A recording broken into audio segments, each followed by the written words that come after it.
Dan sebagian yang paling membahayakan sesuatu atas seorang murid,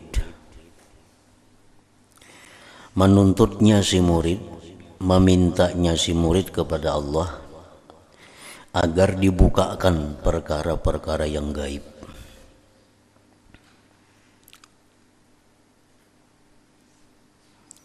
Seperti mengetahui hati orang, mengetahui keadaan kejadian yang akan datang.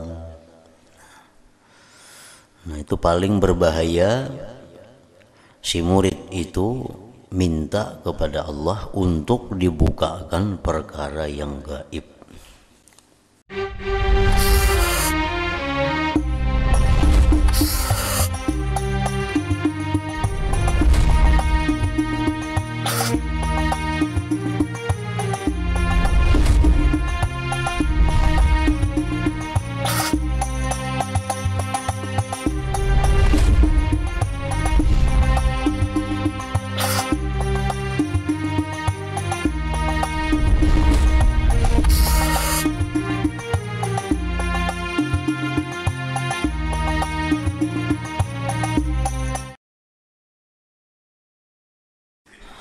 Bismillahirrahmanirrahim.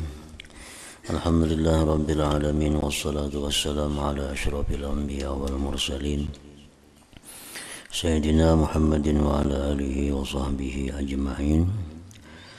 Qala al-musannif rahimahullah wa nafa'ana bi ulumihi fid dharain amin. Faslun ay hadza fasal. Wa min adarri syai'in 'alal murid talabuhu lil mukashafat wastiyaquhu ilal karamat wa khawarikil adat wa hiya la tazharu lahu madama mustahiyan li zuhuriha li'annaha la tazharu illa ala yadi man yakrahuha wa la yuriduha ghaliban. Dan sebagian yang paling membahayakan sesuatu atas seorang murid, menuntutnya si murid, memintanya si murid kepada Allah agar dibukakan perkara-perkara yang gaib.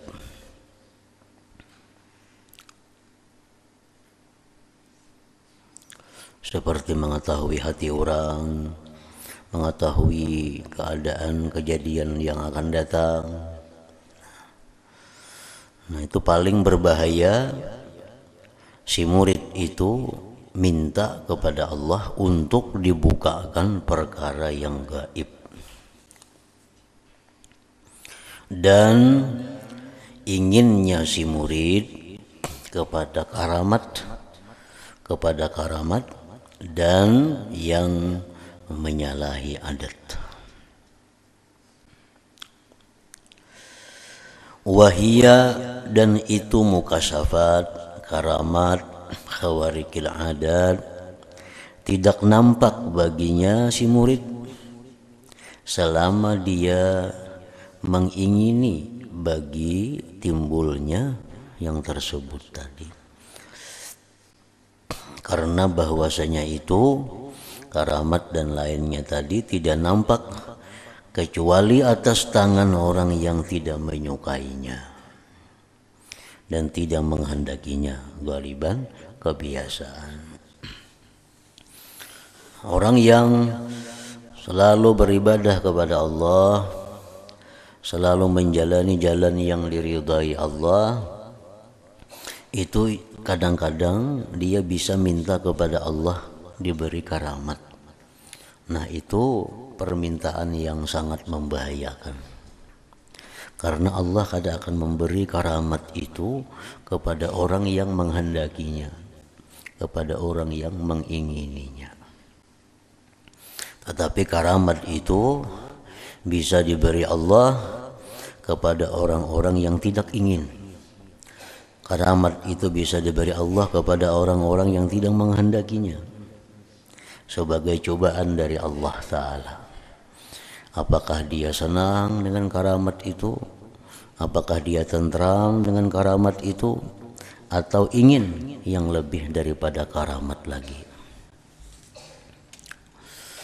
Nah, jadi seseorang yang menghendaki ma'rifat kepada Allah, seseorang yang menghendaki agar selalu bisa taat beribadah kepada Allah, nah, itu diberi Allah macam-macam cobaan. Diberi Allah macam-macam cobaan. Apakah dia terus atau dia gugur di dalam cobaan itu? Nah, jadi orang yang hendak ma'rifat kepada Allah, orang yang hendak jadi kekasih Allah, lalu inya beribadah, menjauhi nang haram, melaksanakan nang wajib, nang sunat, macam-macam wiridnya dilaksanakan tiap hari. Nah, itu diberi Allah kena cobaan. Cobaan-cobaan. Di antara cobaan itu kefakiran yang sudah disebutkan pada bab dahulu. Diberi Allah dia kefakiran. Yang dulu harta banyak, sekarang kalau ada lagi diberi Allah kefakiran. Apakah dia bisa lulus dengan ujian kefakiran itu? Bila mana dia lulus, diberikan Tuhan ujian kefakiran itu, tetap saja beribadah kepada Allah, tetap saja rajin, tetap saja takwa, padahal dalam keadaan fakir, nah berarti lulus. Kemudian diberi Allah pulang kena kekayaan, diberikan kekayaan, harta benda datang berlimpah ruah lawannya. Ujian dari Allah, apakah hanya terus beribadah atau sibuk dengan harta kekayaannya.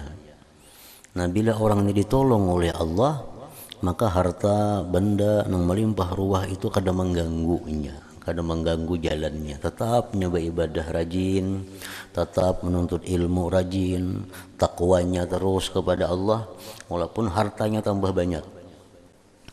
Nah, itu ngarannya lulus dalam ujian harta.